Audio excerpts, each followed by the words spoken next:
every sneakerhead's worst enemy.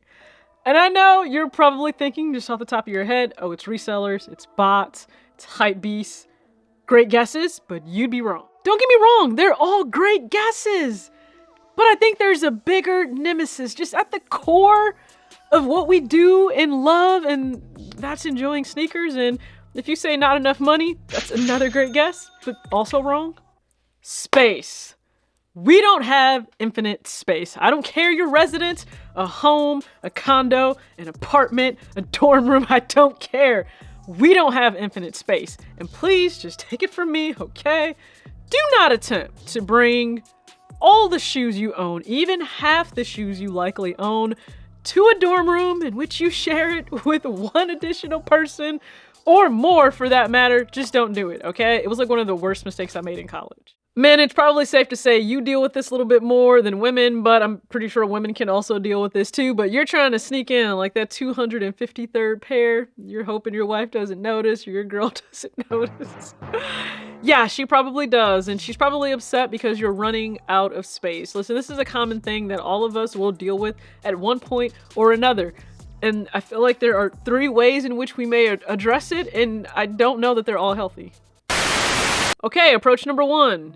You've had that come to Jesus meeting with yourself, and you're fine with letting 50%, maybe even 75% of that collection go.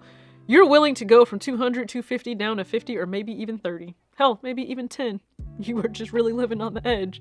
And so you choose to donate. You give them away. If they're gently used and they actually are worth something, you may hit up Goat or Poshmark or eBay to get rid of those pairs. If they are still dead stock, and a lot of you have dead stock pairs, you offload them onto StockX. And what you do with that money once you have it, I have no idea. You can create experiences with friends and family by going on trips or sporting events, because hey, those are always extremely fun. You could remodel the house that you now have space in, because quite often it could be due to a change of style, maybe just a change in who you are and what you identify with in terms of your interests. That can happen, and it's all quite fine.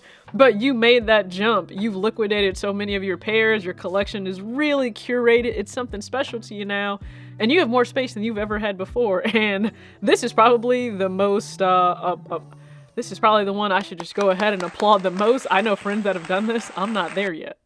I feel like I'm somewhere in this second approach, all right? Just walk with me here. You're not ready to get rid of a lot of pairs. Some, certainly. If you haven't really bothered to wear them or reach for them, you just think they deserve better homes. Hell, maybe even friends or family, they've admired those pairs. And you're like, you know what? I can let go of some. I can let go of some of these. This is fine. Some of these can go. But that's not to say you've stopped buying. So maybe you get rid of 20 pairs or so. Maybe over like 2 years, you acquire another 20. And we are back at square one. So where do we go from here? Maybe have a conversation with the person from approach number 1. Maybe you can move towards getting rid of some more pairs. But it's just it's kind of a revolving cycle. You don't know if you'll ever get off that treadmill. You may slow down. There may be more discernment used in there, and that's me right now. And then some of you just go overboard and like you're stumbling over shoes in your house. Don't get me wrong, that's like way better than stepping on a Lego, but it's still a lot, and you gotta come to terms with the fact you have too many shoes. Okay, I understand that that's like taboo to say, and we don't tell people within sneakers that you have too many shoes, so don't be offended by that. Okay, it's just for the video. What is this third approach? There's never enough. There's never enough shoes. You have shoes from the floor to the ceiling in multiple areas of your home. Don't judge me if you've actually paid attention to videos, okay? But there's never enough shoes. So instead, you have storage units of sneakers. And you go in and you swap them out. And again, this isn't judgment. There is some risk, however, if you choose to house part of your collection within a storage unit. I know we'd like to think that we're protected by cameras and security and locks on doors. Have you watched any true crime show? Because we're not safe with all of those measures being taken, okay? So to think that shoes may be as well, no, have great insurance. Have great insurance. Even then, I don't know that you want to pay the resale price for some of those pairs if you have to replace them. A storage unit is certainly an option. I have friends that have them, and I was just as devastated as them when their collections were unfortunately stolen.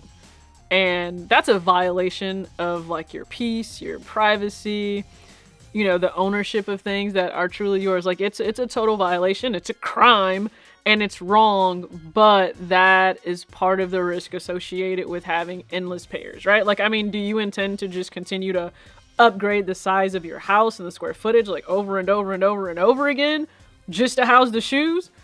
Because I don't know if you've seen rent prices lately or mortgages with interest, but is that the move, to pay like an extra $5 to $6 to $7 to $8 to $2,000 more? I don't know what it's going to be, but is that the move, just to be able to house these pairs that are eventually going to break down and you likely don't really get to wearing a whole lot because we're human and there's only so much time in a day?